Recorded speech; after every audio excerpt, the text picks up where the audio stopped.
Welcome to Across Africa, our weekly look at stories from across the continent. I'm Georgia Calvin-Smith, and this week, hundreds of thousands have been displaced by Sudan's conflict. But some civilians have also had to stay in Khartoum as a war rages around them. And some even say that they have no choice but to still head into work. Also, Congolese communities in the country's east say that successes claimed by the East African force sent in to rein in M23 rebels have been overblown. Some locals still don't feel safe despite the militants' withdrawal.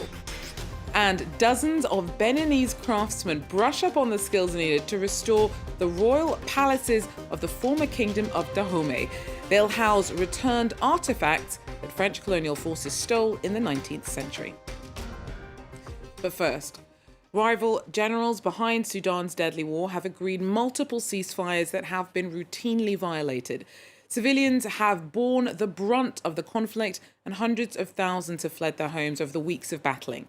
Despite the exodus, there are still many Sudanese still living amidst the bloodshed in Khartoum. Some even still feel compelled to go into work to earn what little they can. Olivia Bizo tells us more. Every morning, Victoria braves the clashes in Khartoum to sell tea at her stall. Despite the dangers, she feels compelled to do so to be able to provide what little she can for her family. I have to work so that my children survive, and even if we wanted to leave this place, we have nothing anyway. For similar reasons, Abdul Baki has continued to tend to customers at his barber's shop. I have to work, especially in these circumstances, so I can eat and drink. Prices of supplies are increasing, everything is becoming more expensive. I need work. But many are struggling to make any money at all. Everything's at a standstill. There are lots of people walking around just trying to find anything to eat. There's no work for plumbers, electricians, construction workers, or most other people. It's been 4 or 5 days since I've seen a client or earned a single pound. Fighting between the Sudanese army and the paramilitary Rapid Support Forces entered a third week on Monday, despite both sides agreeing to extend a much-violated ceasefire by 3 days. Tens of thousands of people have fled Sudan to escape the violence. But millions remain trapped in the country, where there are shortages of food, water and fuel. Congolese communities in the country's east say that successes claimed by the East African force sent in to rein in M23 rebels have been overblown. Bunagana fell to the militants last June, and the regional force says that rebels have withdrawn in line with the Luanda agreement signed in November. But residents say they're still not certain of safety. Our correspondents report. Battle tanks, heavy weaponry. The Ugandan soldiers of the East African Regional Force are flexing their military might in Bunagana.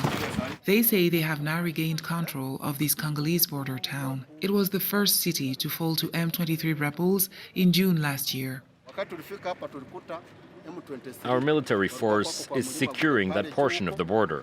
When we arrived, we found M23 elements in position on the hill over there.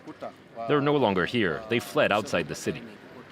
The Ugandan force says Bunagana is now safe and is encouraging locals who fled the M23 incursion to return home. But at the city's border post, trucks are now scarce when they used to crowd the custom authorities between DRC and Uganda. There's almost no one there. I'm coming back from Uganda. There are definitely still rebels, but I haven't had any problems. When the M23 took the city, I fled, but living in the camp is so hard. I know there are rebels, but I have to come back, otherwise my kids will starve. Despite reassuring words from the military authorities, Bunagana people are still reluctant to settle back in the city. Some suspect the Ugandan troops collaborated with the M23. They say the regional force does not even try to pressure the rebels to leave the occupied areas. Suspicions Kinshasa authorities share. We're expecting a truthful discussion with the regional force. You know that the Ugandan army chief has recently arrived in Kinshasa. We need to have a clear understanding of Uganda's position moving forward. The Ugandan contingent of the EARF maintains that M23 is complying with the terms of the Luanda Agreement and withdrawing from occupied areas. Uganda troops are still operating across DR Congo's troubled east. The Congo's army calls claims of the M23 withdrawal illusory, insisting that the rebels, on the contrary, are reinforcing their positions in the eastern parts of the country. In Tunisia, the city of Sfax is struggling to cope with the rising number of migrants attempting the dangerous sea crossing to Europe. A string of recent deadly shipwrecks has seen around 200 lives lost in local waters, and Sfax's morgues and hospitals are struggling to keep up. Laurent Berstecker with more. Sitting less than 200 kilometers away from the Italian coast, the Tunisian port city of Sfax has become one of the main departure points for migrants trying to reach Europe. But a recent series of deadly shipwrecks in the Mediterranean have left the local morgue unable to cope. The numbers exceed our capacity. On Tuesday, the morgue received almost 200 bodies, but the hospital's capacity is only 40 or 50. In order to relieve pressure on hospitals, local authorities have begun to hold daily burials after taking DNA swaps in case families come forward.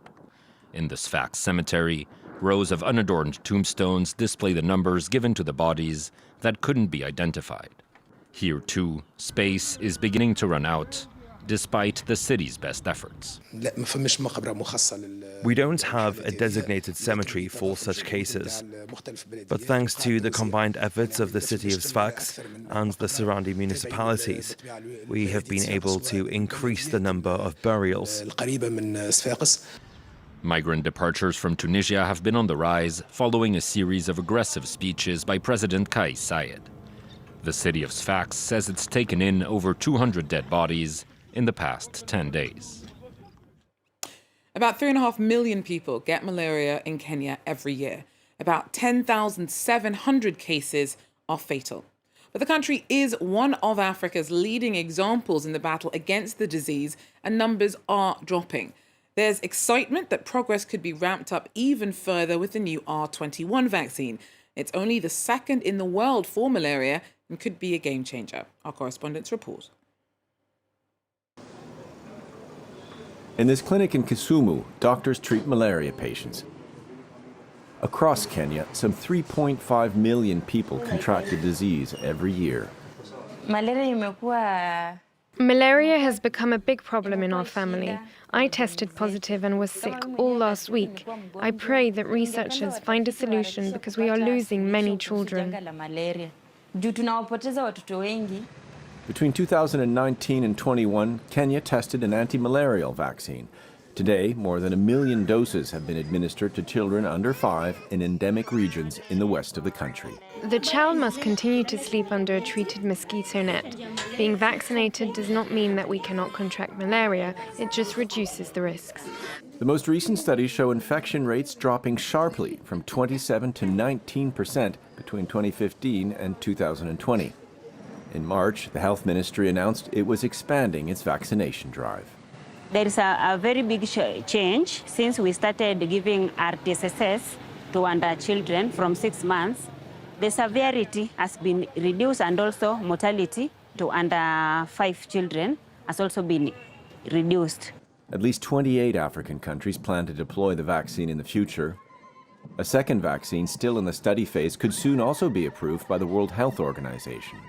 Having an additional tool to add to existing ones to fight malaria is just something that everyone is looking forward to. WHO is closely working with the developers of that vaccine to gather critical data. Preliminary studies show that the R21 vaccine is 75% effective. Tests conducted in Kenya have not yet been published, but in Ghana, authorities have just approved its use for children from 5 to 36 months of age. The 26 royal artefacts which France returned to Benin in 2021 first went on display in Cotonou last year. In a few years' time, they'll finally have a homecoming to Abomey, the capital of the former kingdom of Dahomey. 100 Beninese artisans are currently being trained on site so that they can learn the techniques needed to properly restore the royal palaces, which will double as a home for the returned treasures when the time comes. This ancient royal reception hall, called Afjalala in the Fon language, is now both a construction site and a classroom for craftsmen. Restoration on the site began this year and is led by a French company that specializes in traditional building crafts and techniques. Local tradesmen have been expanding their approach and skills. Before the training, we built our foundations without sketches. But here, we respect specific dimensions. Everything is leveled and proportional. I find it very beautiful. Our goal is not to teach how to build. They know all that. We had to bring rigor by teaching them the basics of mathematics, geometry, sketching, how to work with axes, to make sure that tomorrow they have the skills needed for sustainable restorations. In a few months, this group will take on the huge responsibility of restoring the royal palaces. We inherited this know-how from our ancestors, but this has provided us with techniques that we can now add to our skill sets. We're better at what we do. Our most valuable possession is our culture. This work will preserve our historical heritage, but also boost our economy. Using new carpentry and thatching techniques, a roof like this can last 30 to 40 years. This would not have been possible a year ago.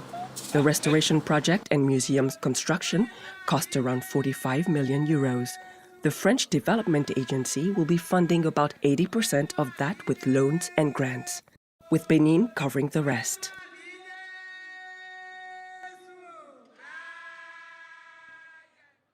Well, that's it for Across Africa for now. Thanks for joining us. Do so again. Till then, take care.